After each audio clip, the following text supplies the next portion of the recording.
Um, so it's a pleasure to have here today Chang. He received his PhD at NYU, and then he moved to Berkeley as a postdoc at the Lawrence Berkeley National Lab. And after that, just recently, he moved back to the East Coast. He's now in Berkeley as a postdoc. And today he will tell us about his work on constraining neutrino masses using the bispectrum. And he said that he will be happy to take questions also during the talk. So feel free to just unmute yourself if you have questions.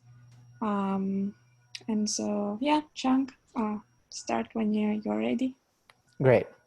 Thanks a lot, Elena, for the introduction, and thank you for having me here. It's a shame that I can't be visiting Waterloo in person, but happy to see all of you joining in.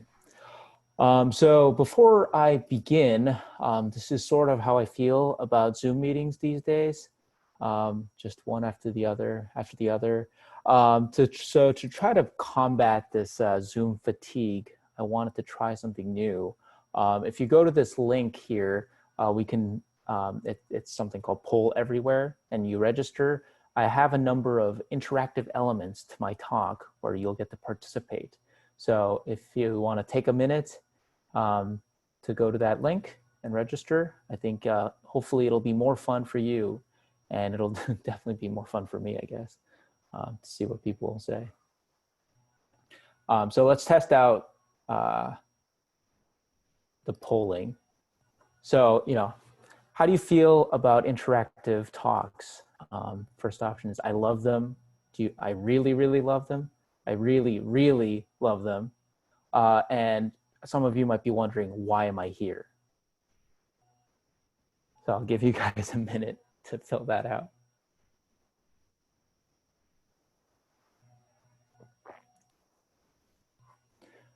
All right, let's see what people are voting.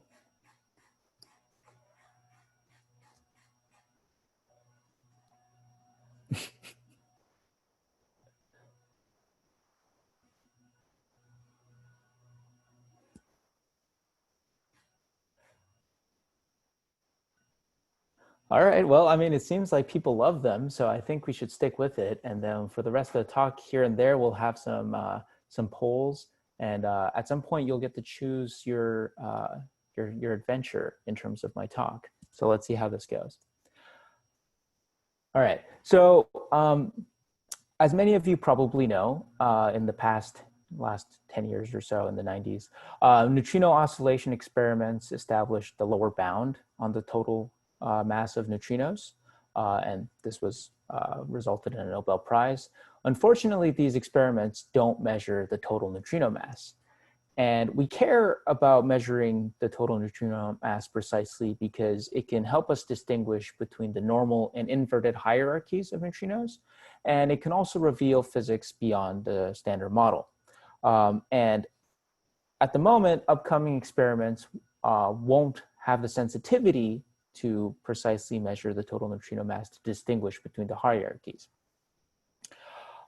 Fortunately, though, massive neutrinos suppress the growth of structure on small scales below their free streaming scale.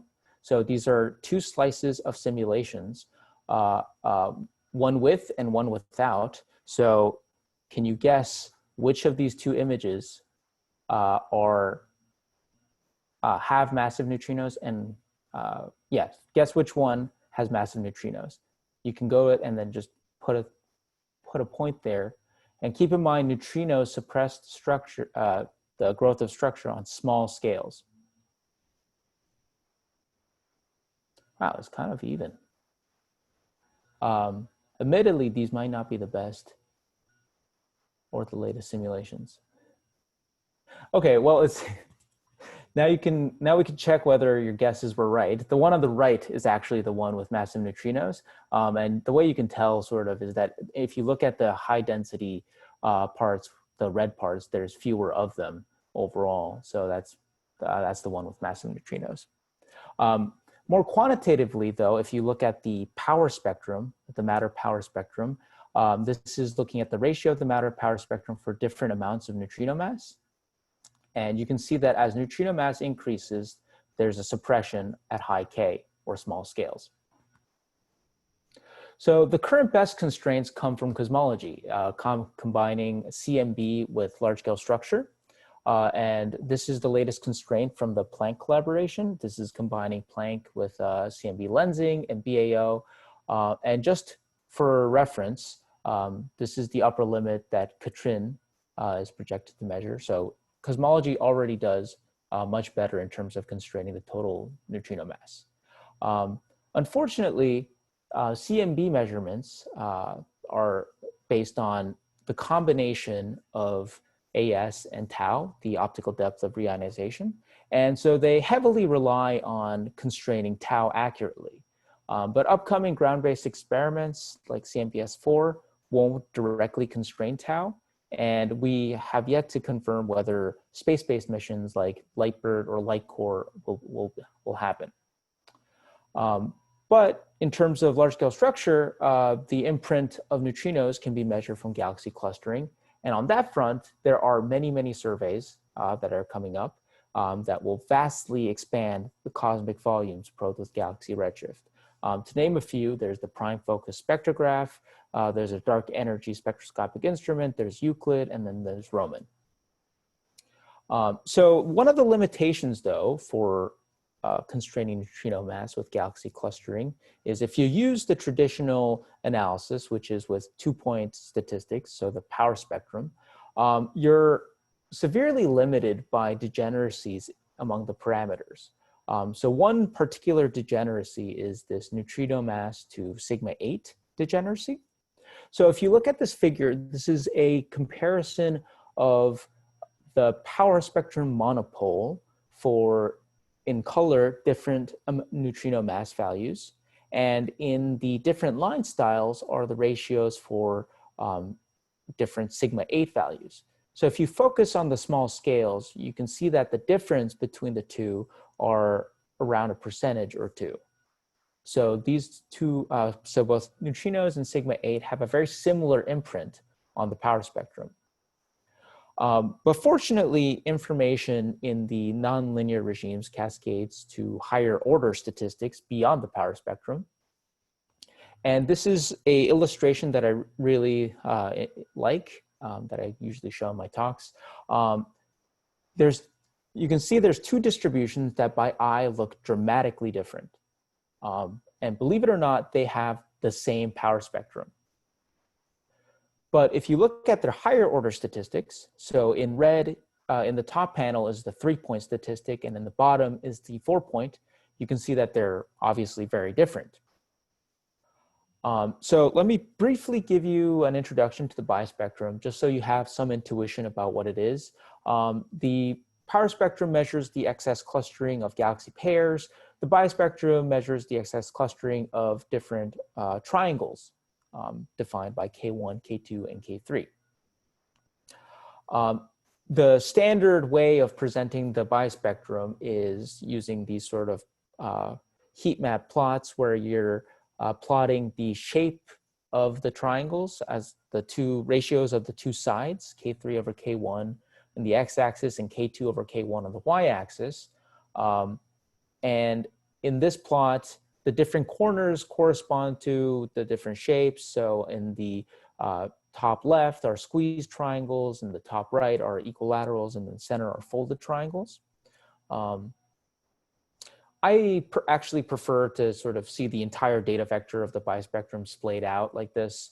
So this is each point on this plot is a different triangle shape. And as you go from left to right, you go from large scales to small scales. So the different K maxes are highlighted in the color. And you can see there's sort of this repeating pattern of zigzags. And those are cycling through the different triangle shapes. But you know, to anybody who's kind of overwhelmed by either representation of the data, for all intents and purposes, you can just think about this as a very large data vector. So the question, going back to the neutrino masses, that the question we want to answer is, does the bispectrum improve neutrino mass constraints? We first wanted to investigate the degeneracy that I spoke about before between neutrino mass and sigma 8. So we used the Hades simulations, which were created by Paco Viescusa Navarro, who's also at Princeton. And what these are a set of simulations where we have one set that have different neutrino masses, and then another set have no neutrino mass, but the sigma 8 values are matched. So I've color-coded the different sets where the same colors represent this, roughly the same sigma 8 values. So this will allow you to sort of see the imprints of neutrinos separated from sigma 8. So here's the bispectrum for each of these different cosmologies. Each one is averaged over 100 n-body simulations. By eye, it's probably, I mean, maybe some of you can tell, but it's pretty hard to tell that there's a difference. But if you looked at the residuals, then you can actually see that there is a difference between neutrino mass and sigma 8, and a pretty significant one. So each of the panels here are the bispectrum of Hades, and I've matched the columns so that they have roughly the same sigma 8 values. And you can see that there's a pretty significant triangle-shaped dependence that's different between neutrinos and sigma 8. So this is all, and you can also look at this in terms of just all of the triangle configurations. The colors are with neutrinos, and the black in each of the panels are where the sigma 8 value is matched, but with no neutrinos. And these are looking at the bispectrum residuals. So you can easily see here that there's a substantial difference between the two.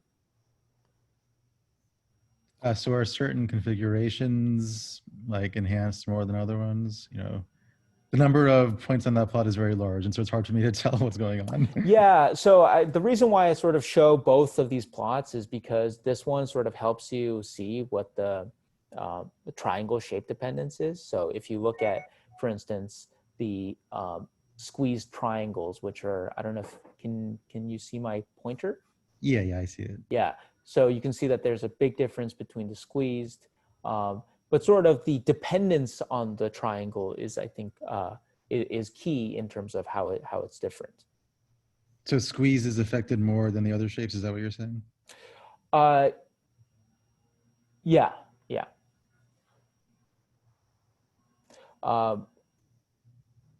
So based on these comparisons, it seems that the bispectrum will improve neutrino mass constraints, but we wanted to sort of answer the broader question of what's the total information content of the bispectrum.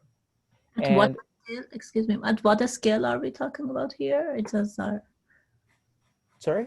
At what scales of Ks? Like, I know you say squeeze limit, but the size of the... Right, so right now, this plots all of the triangle configurations out to Kmax of 0.5. 0.5, okay. Yeah.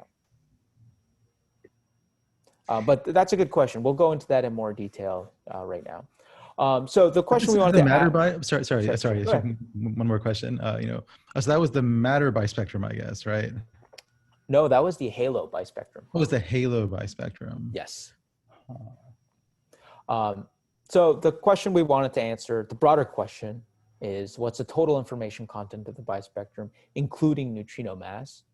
And so to answer that question, we constructed the Quixote simulations, which are 43,000 full n-body simulations that were specifically designed to quantify the information content of cosmological observables, and also for applying machine learning techniques.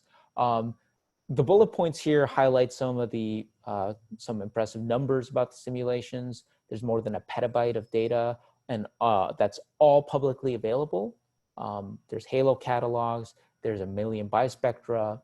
So I highly encourage you to go to this website and check it out. We've already done a lot of science with it, and I think we're just scratching the surface of what you can do with this simulation. So like I said, this set of simulations were designed to quantify the information content. And the main way of doing that is using Fisher forecasts. So this is just the equation of the Fisher matrix. And the two main ingredients that go into it is the covariance matrix. And in standard analysis, this is rather difficult to accurately estimate for a 1900 by 1900 covariance matrix. So previous works have either resorted to using fewer triangles, using perturbation theory estimates, or ignoring some of the terms in the covariance matrix. But with Quixote, we have 15,000 n-body simulations at the fiducial cosmology. So we can actually just go ahead and estimate it directly. So the plot here is showing the correlation matrix of a bispectrum, and it's able to resolve it to convergence. The other ingredient in Fisher forecasts is the derivatives of the observable with respect to the different parameters. And so to estimate that, we have the fiducial cosmology, but on top of the fiducial cosmology, we also run n-body simulations one step above and one step below the fiducial value along each of the parameter axes. So each box here is 500 n-body simulations. So we can take the average bispectrum of each of these step up and step down, use finite differences to estimate the derivatives. So after we've calculated all of this, here's the forecast for the power spectrum multiples. And which halos are you showing here? I mean, yes, this is the halo. Sorry, I keep forgetting to mention. Yeah, but which halos? I mean, or what halo masses, I guess. These are 3.2 times 10 to the 13 and above. Oh, okay. So it's not galaxies. Oh, so this is No, these are not galaxies. But just hold your thought on that for 1 second. So this is for the power spectrum multiples, the halo power spectrum multiples in redshift space. And compared to this, here's what we find for the bispectrum. Now, just by eye, you can see that all of the constraints on the cosmological parameters are dramatically improved.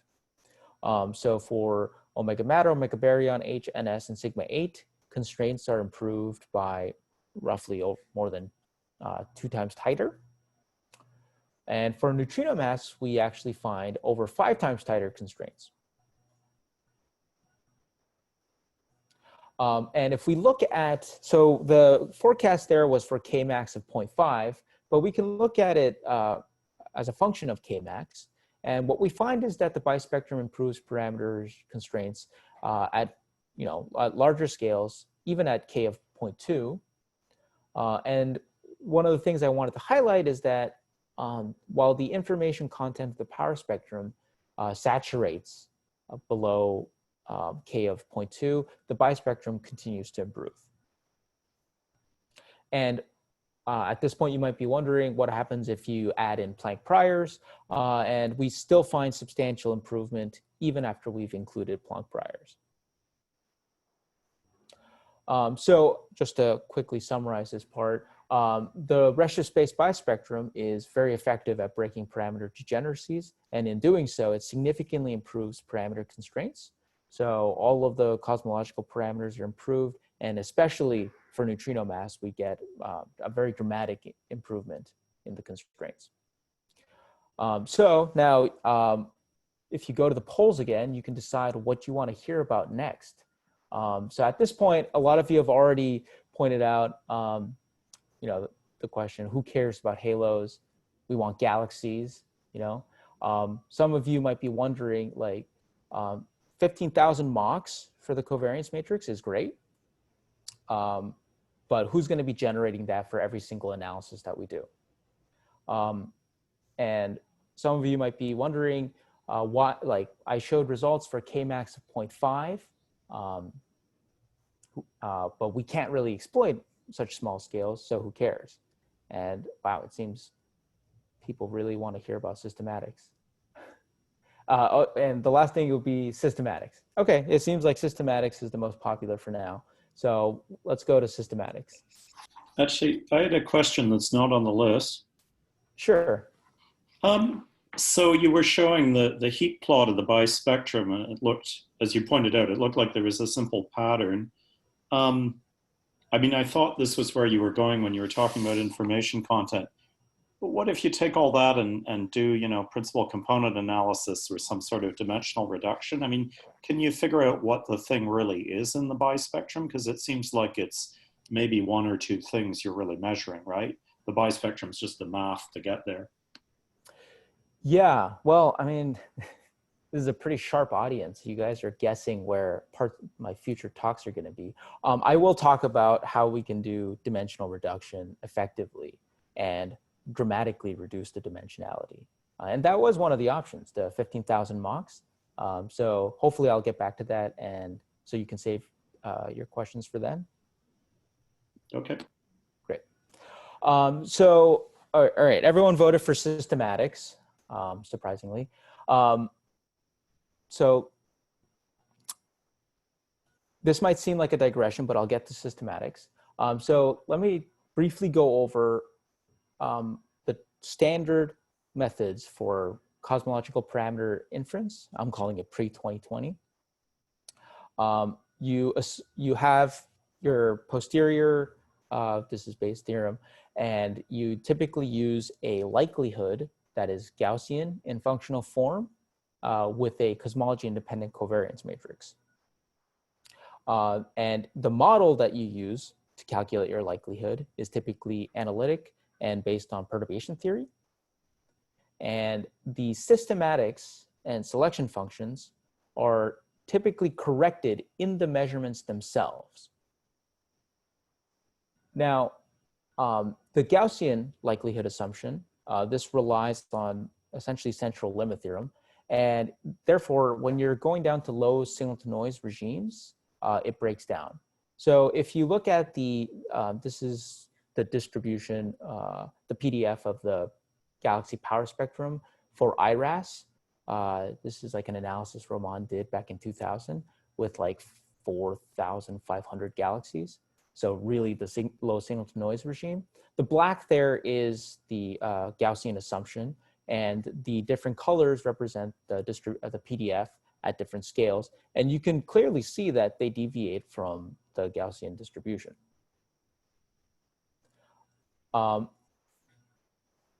If you use perturbation theory based models, you're more or less limited to linear and quasi-linear regimes. So this plot here is showing the power spectrum multipoles and the bispectrum on the bottom right. This is a plot by Anton and Misha. And the error bars there are highlighting their theoretical error estimates, which are derived by comparing to higher order perturbation theory. But what I want to highlight here is that for the bispectrum, really, if you go beyond k of 0.1 or 0.2, the theoretical errors quickly quickly blow up. So you're pretty much theory limited. And that means that you really can't exploit the significant constraining power in the nonlinear regime, which I presented earlier. And then there's systematic effects and selection functions. Now, I know some of the people in Waterloo have worked on PIP weights. So I hopefully don't need to convince you that systematics are hard to correct. I've also worked on fiber collisions in the past, and that was quite a bit of a headache in BOSS, and that's only going to be harder in DESI. And surprisingly, they're not easier for the bispectrum. So for instance, if you look at the effect of fiber collisions on the bispectrum in a similar triangle plot, you can see that there's a significant triangle shape dependence on the imprint. So trying to correct for this is obviously going to be quite a bit of a challenge. I made this plot a long time ago. You can see how much my plots have improved over the years. Fortunately, though, we don't have to resort to the traditional or standard methods of parameter inference. There's new methods, and one I want to highlight is what I'm calling simulation-based inference. Now, what I mean by this is any method that uses simulations to either estimate the likelihood, the posterior, or the joint distribution of parameters and data. And so some of the examples of these methods are emulators, which are essentially using simulations to estimate the likelihood, evidence modeling, and there's EL2O, which is one of the methods that Urosh developed, which uses optimization to estimate the posteriors. These methods are also called are also referred to as likelihood-free inference. And the advantages of these methods is that they don't make any assumptions on the likelihood, since you're using the simulations to actually estimate it. And any observable we can measure in the data, we can also analyze using this method. And so we can push it down to nonlinear regimes as well. So we don't have to limit ourselves to analytic models. And systematics and selection functions here can be included in the forward model. So that's sort of the opposite of trying to correct for it. We're just putting in systematics. And in many cases, that's often far easier to do than trying to convolve systematics out. So to give everyone sort of an intuition on SBI, I want to go to a very, very simple problem. Let's consider a two-dimensional joint distribution of data and parameters, where both data and parameters are one dimension. So if you, for some fixed value of theta, this would essentially give you the likelihood. For fixed data, this gives you the posterior. Now, the simplest simulation-based inference is called approximate Bayesian computation. And you start by sampling the prior just randomly. And so at each point, you're sort of simulating the entire data. Then if you have some observation, which is I've marked in the dashed line, all ABC does is it looks at all of the samples that you just drawn, and it only keeps the samples that are within some arbitrarily low threshold from the actual observations. And then those samples, with those samples, you can actually just directly estimate the posterior. In practice, of course, we don't use the full data vector, which in galaxy surveys would be the 3D map of galaxies. You use summary statistics, which would be power spectrum, bispectrum, group multiplicity function, whatnot. And instead of using this rejection sampling scheme where you're just arbitrarily sampling the prior and then throwing out pretty much everything except for a small fraction, you would use something smarter like population Monte Carlo. So just to give you an idea of what PMC does is you would first sample n particles from your prior, assign them equal weights, and then iteratively after each iteration, you would perturb your particles with some kernel, assign them new weights, and then adaptively update the threshold so that you're not just wasting as many simulations. So we applied this a couple of years back to typical HOD analysis. I'll describe more in detail what HODs are later, but you can see how you start from this uniform prior in t=1, the first iteration, and then at every iteration, it sort of narrows down the parameter space until it converges to the true posterior. And when we applied this, we actually already found that there were some differences in the posteriors from the traditional analysis, which using the Gaussian pseudo likelihood. So this is showing the posteriors for 3 of the HOD parameters. And you can tell that there's a discrepancy between the blue, which is using the standard Gaussian likelihood, and orange, which uses ABC. But ABC, which is very, very simple, is only the gateway SBI method. One way to much more efficiently do simulation-based inference is density estimation.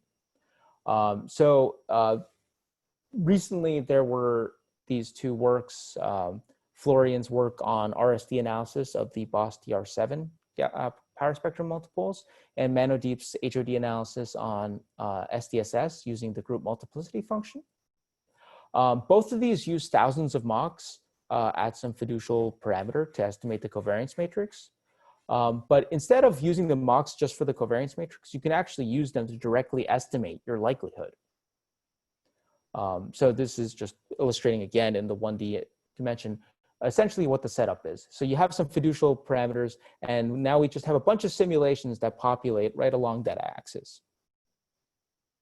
So for Manodeep's situation, he had analysis. He had 20,000 mocks for an 8-dimensional observable, the group multiplicity function. So we just used the simple Gaussian mixture model to directly estimate the probability the likelihood. In Florian's case, we had 4,000 mocks for a 37-dimensional power spectrum multiple likelihood. So we had to be a little more clever with that. We used independent component analysis, which reduces the 37-dimensional distribution to 37 one-dimensional distribution. And so in order to validate that the density estimation likelihoods that we got are accurate, we use non-parametric divergence estimators. So these are just the KL and Rénye alpha divergence. And these estimators, what they do is they use the samples drawn from each of these simulations, each of these distributions. And using their distance to the nearest neighbor, it's able to estimate the divergence pretty effectively. So that means that we can actually calculate the divergence between the true likelihood, which is sampled by the mocks that we have for the covariance matrix, and our estimate for the likelihood, which are the independent component analysis and Gaussian mixture model likelihoods. So before I show you the SBI likelihoods, if you calculate the divergence for between the power spectrum and group multiplicity likelihood to samples drawn from a Gaussian with the covariance matrix, you can actually see that there's already a pretty significant difference, which means that the likelihood is non-Gaussian. And this is particularly notable in the bottom panels, where you can see that both the Rénye alpha divergence and the KL divergence are pretty different between the blue and the orange for the group multiplicity function. And so when we now validate the SBI likelihoods, what we find is that we're able to much more accurately reproduce the likelihoods. And then we can use our estimated likelihoods to redo the analysis. And we find that there is some difference between the posteriors derived from that Florian derived. It's a 0.44 sigma shift in F sigma 8, which is not dramatic, but significant. And the SBI likelihoods also relax tension that Manodeep found between WP and group multiplicity function for HOD constraints. I just want to highlight that these two methods that I've sort of talked about are only the tip of the iceberg. There's Delphi, which has been getting some popularity by Justin Alsing. There's conditional density estimation, sequential neural posterior estimation. There's a whole bunch of different methods. And these, so I think this is a very promising way of doing inference. So just to recap, with simulation-based inference, we can exploit information in the nonlinear regime because we rely on the accuracy of simulations and not on the accuracy of perturbation theory models. And also, because it's a forward modeling approach, it provides an easy framework to account for systematic effects and selection functions. All right, so now that we've sort of knocked out that topic, why don't we vote for what you guys want to hear about next? So again, I talked mainly about halos so far. Who wants to hear about galaxies? And who wants to hear about data compression?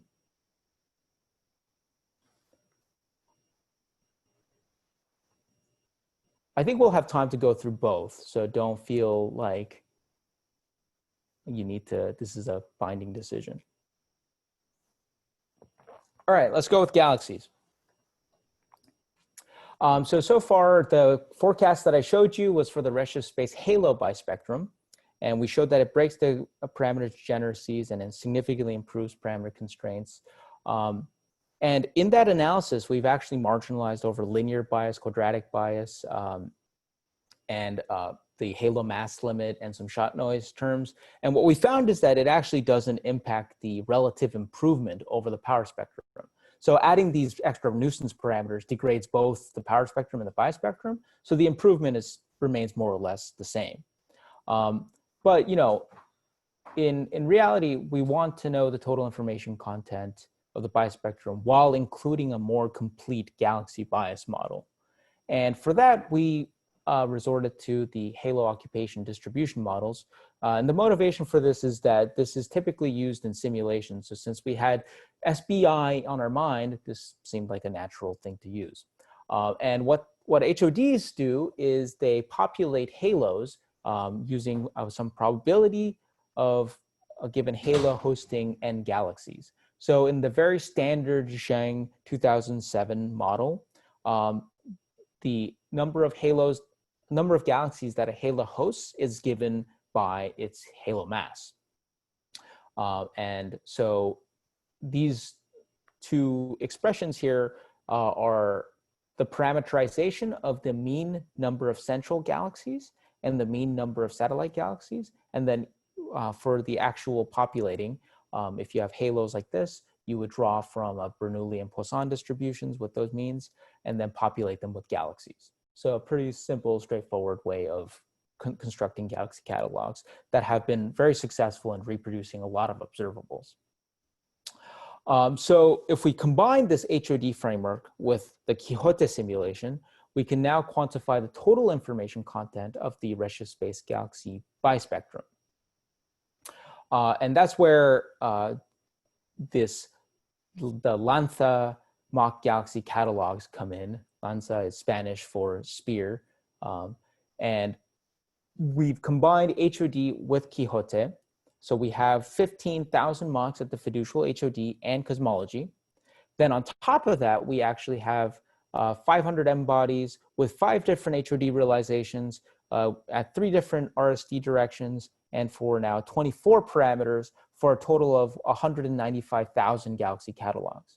And we'll be making this public very soon. Actually, I think, Elena, you've already used it, but we'll make them public and easy to use. So hopefully everyone can get their hands on that.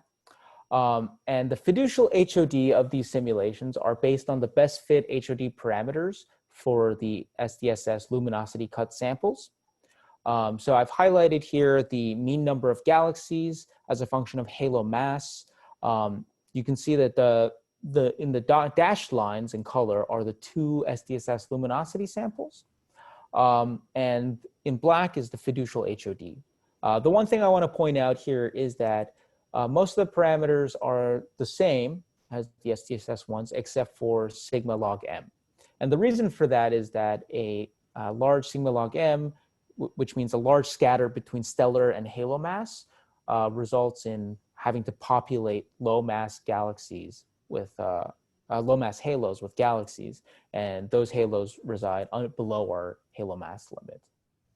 So are you still using those same simulations you said before? Yes, where the halo, like the smallest halos, where you said like a few 10 to the 13, is that right? Yeah. So well,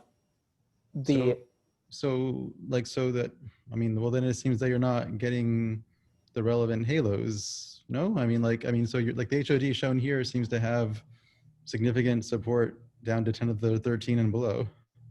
So the fiducial HOD sample that we have is not exactly the same as the SDSS luminosity cut samples. But I'll actually get back to that later. But the dotted line there. In the future, for for a DESI or a BOSS, you have to have, I guess, significantly higher resolution simulations. Is that what you're saying? Yeah. And then you still need to do like what 15,000 or whatever, as you said. Well, we'll get to that. That'll be the last topic. That's the only one left. So, okay. Yeah. So there's the original 6 cosmological parameters, which includes neutrino mass. And now on top of that, we have 5 extra HOD parameters. So each of the boxes here are 500 M-body simulations, now with 5 HOD realizations. So just altogether, a lot of mod catalogs. So we can repeat the entire thing we did for the Halo bispectrum for the Galaxy bispectrum now. And so this plot here shows the forecast for the power spectrum multiples in blue, and in green is the bispectrum alone, and then in orange is the joint forecast of the power spectrum multiples and the bispectrum. So focusing on sort of the cosmological parameters, the constraints on omega matter, omega baryon, H, NS, and sigma 8 are all tightened by factor of 3. Then this is for the joint P and B. And for neutrino mass, the constraints are tighter by over a factor of 5. So while the constraints themselves are worse than for the Halo bispectrum and the power spectrum, the improvement that we see from including the bispectrum remains more or less the same. And then looking again at the constraints as a function of K mass, we can again confirm that there is substantial constraining power on small nonlinear scales. And even when we consider Planck priors, which are the ones in the dashed lines, you can see that we get 2 times tighter constraints for all of the cosmological parameters. So just to recap, the redshift space galaxy bispectrum provides significant improvements over beyond the power spectrum, so a factor of 5 again for the neutrino mass. And there is significant constraining power in the nonlinear regime, and that can only really be exploited using simulation-based approaches. So I don't think I need to do this. So can you just remind me, so these forecasts, I guess, are marginalized over the HOD parameters, right? Mm-hmm. So how many parameters were you marginalizing over? And if you add more parameters, how does this change? So at the moment, we use 5, which is the standard HOD. But there are extra parameters that, and there's evidence observationally that for using the SDSS high luminosity sample, that these 5 parameter HOD is sufficient to explain the data for the high luminosity samples. But for DESI and future surveys, we will need to add more. Yeah, but to do a forecast, you don't want to just explain the data. You want to cover the range of possibilities. So if you add more parameters, or if you, let's say, remove parameters, how do these forecasts change? If we remove parameters? Just to get a sense, for how much this is going to change due to degeneracy with HOD parameters, right? So you can either add more parameters. If you don't have that, you could also remove parameters, right? Yeah. So I mean, for certain, when we remove parameters, we see similar improvements from the bispectrum, right? Okay, because in the case of halos, we found almost the same factors of improvement. So even though including more parameters in the HOD will degrade the constraints you get from the bispectrum, it'll also degrade the constraints you get from the power spectrum. So the bispectrum is still effective at breaking all the parameter degeneracies and improving your constraints. Does that answer your question? Maybe. Okay, yeah, well, yeah. Why don't you go on? Okay. All right, so we went through most of the topics except one, so I'll quickly go over the who's going to generate 15,000 mocks for every survey. So one minor challenge is that the bispectrum out to Kmax of 0.5 is 1900 dimensional. In fact, it's actually larger because for the bispectrum that I've been showing you, it's for 3 times the fundamental mode. So if you were to do it, binning at the fundamental mode, you'll get way more triangles. And in our forecast, we needed 15,000 MOCs to estimate the covariance matrix. But for current analyses, the plans are roughly around the order of thousands. So then, the obvious question is, what happens if we try to reduce the dimensionality of the data using data compression? And sort of the challenge here is that it'll be with limited MOCs. So what I'm going to present now is comparisons between the compressed power spectrum and bispectrum forecasts to the full forecast where we include the entire data vector. Just as a very quick side, one of the comments, this is sort of technical, but usually there's a Hartleb factor that's included in analyses to account for biases from estimating the covariance matrix from MOCs. This assumes that the likelihood is Gaussian, but actually, if you estimate your covariance matrix with MOCs, it's a modified t-distribution. So you shouldn't use the Hartleb factor. You should actually be using this other factor that's based on the t-distribution. Anyway, so the first thing that you can throw at it is some naive compression like PCA. And the plot here is showing on the y-axis is the number of PCA components. The left panel is for the power spectrum. The right panel is for the bispectrum. The color here shows the ratio of the 1 sigma constraint. And the x-axis here is the number of MOCs that you use to estimate your PCA components. So what this shows is that some pretty expected things where you recover more of the constraining power the more components you use. So if you were to use only 20 components for the bispectrum, your constraints are 5 times larger, so you're 5 times less constraining. And also another thing to note is that if you estimate your PCA with fewer and fewer MOCs, you actually lose some of the constraining power. So with only 2,000 MOCs, even with 60 PCA components for the bispectrum, so this region here, you're just as constraining as with 30 components with a better compression scheme, essentially. But overall, using PCA, we lose a lot of constraining power. So even if you use 100 components, which is more than, say, the power spectrum multiple, then you still only get constraints that are a factor of 2. So you throw out half the constraining power. But there are better methods for data compression. And the one I've looked into is, it's been called, I think, pretty different names, KL. It's also been called MOPED, I think score compression. Recently, it's been called massive optimal. Anyway, these are different compression schemes that maximizes the Fisher information.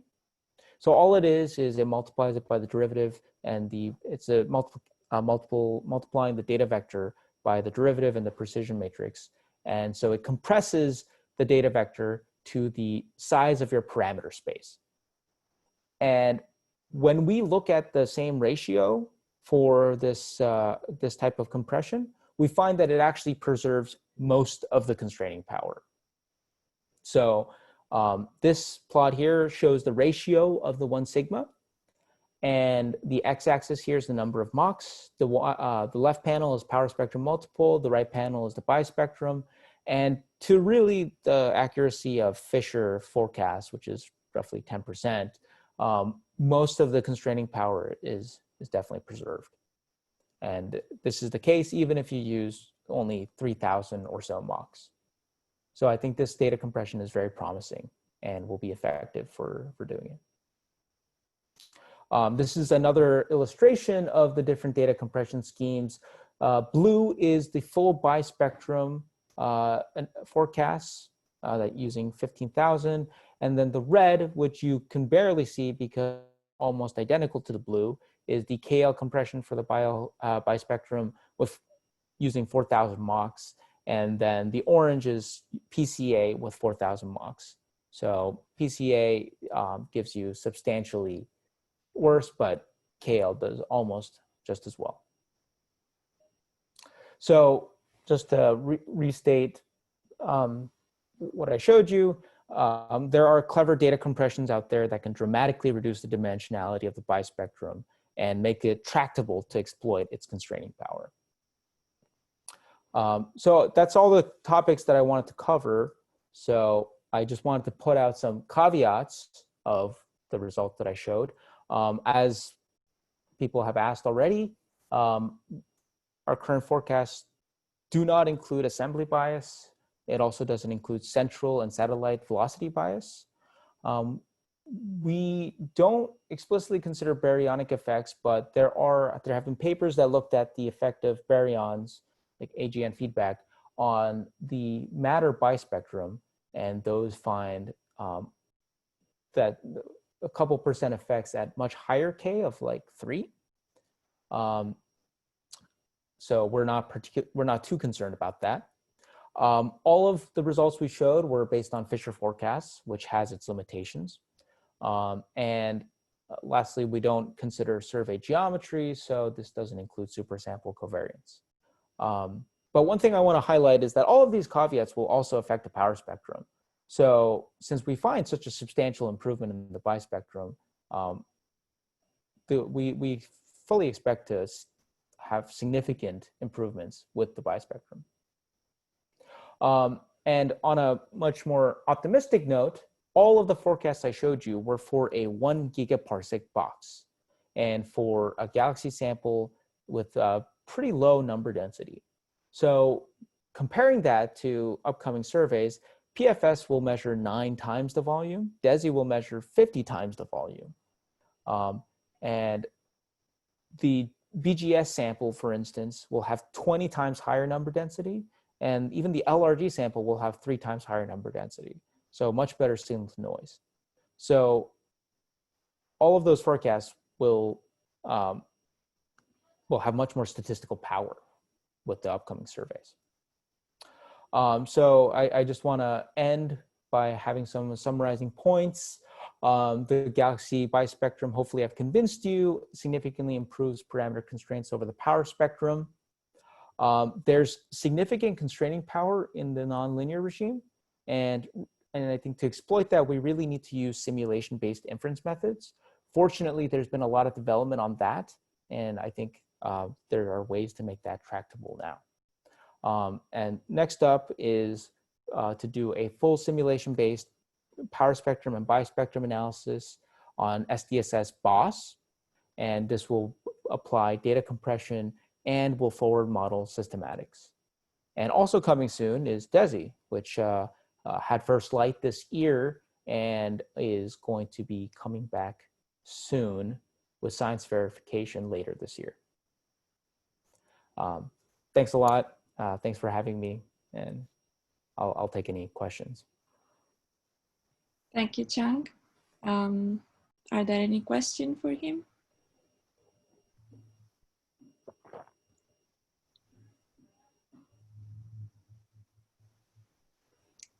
Maybe I will ask something. So you were previously talking about the fact that the H of D on the Quixote simulation now don't have assembly bias or velocity bias.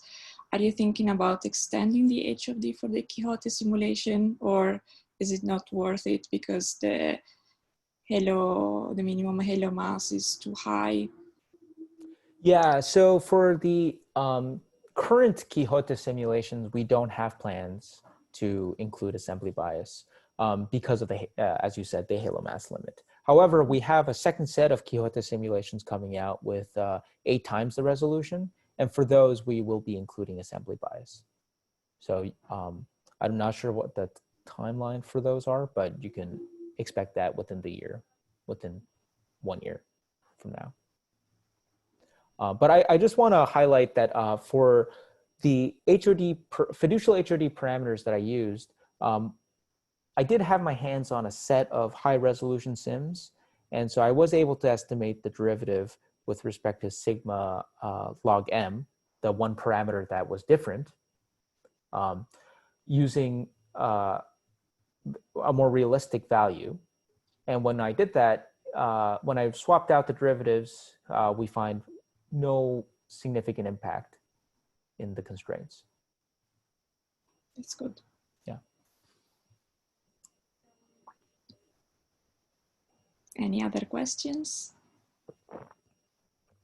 So I just wanted to follow up on the sort of information content question. I mean, you were focusing on how many marks you need and, you know, dimensional reduction to reduce the number of marks you need. But I guess there's another aspect to it, which is what is the actual physical thing that's changing, right? So the bispectrum is this rather complicated mathematical thing that's hard to see visually, right? And you showed examples where it's much clearer that the pattern looks different. So what I was wondering more was, you know, given you see a you know, a fairly clear pattern, for instance, in your triangle plots, what is that pattern conveying? Can you actually sort of relate that to the real space distribution or not? So, I mean, I think that that's a great question, and that's definitely something we tried.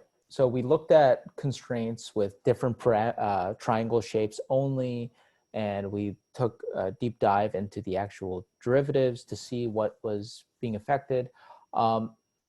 We didn't come out with a very satisfying answer, because when you look at the derivatives and the differences in the derivatives with respect to different parameters, the main differences are that within sort of, so if you recall, whoops.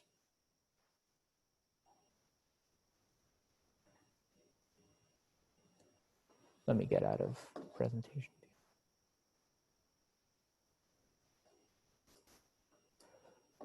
So if you recall this sort of way of visualizing the bispectrum, what we find in the derivatives is that the differences between the cycles of triangle shapes, those increase. And those are different for different derivatives. So it's not just like a specific triangle shape that's doing the constraining. It's more so the fact that the impact is different on equilateral triangles versus squeezed, and that helps you break the degeneracy, if that makes sense. I mean, I guess I'm thinking more sort of physically, even just looking at this pattern, you know, what it looks like is the same pattern repeated multiple times. Yeah. So that's kind of a statement about information content, that there are two things here. There's some basic pattern, and then it gets in effect aliased, right, by the way you're analyzing it.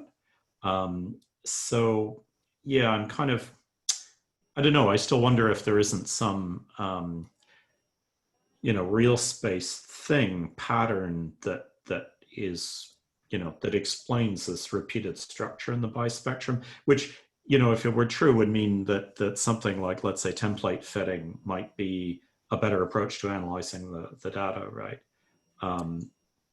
That is to say, the bispectrum may have more information than the power spectrum, but that's not to say it's extracting the physical information that's there in the best possible way, right? Like, you don't necessarily know that for sure. Yeah. I mean, I think that's a good point. And I think it's definitely the case that there are there's probably a clever way of doing that to, you know, extract just the information you need and do a very effective data compression. So yeah, I would have to look more into that. Thanks.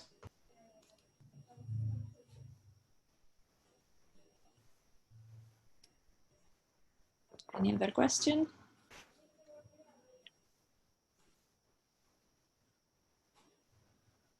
Well, if not, thanks, Chang, for the nice talk. Thank you. Thank you for having me.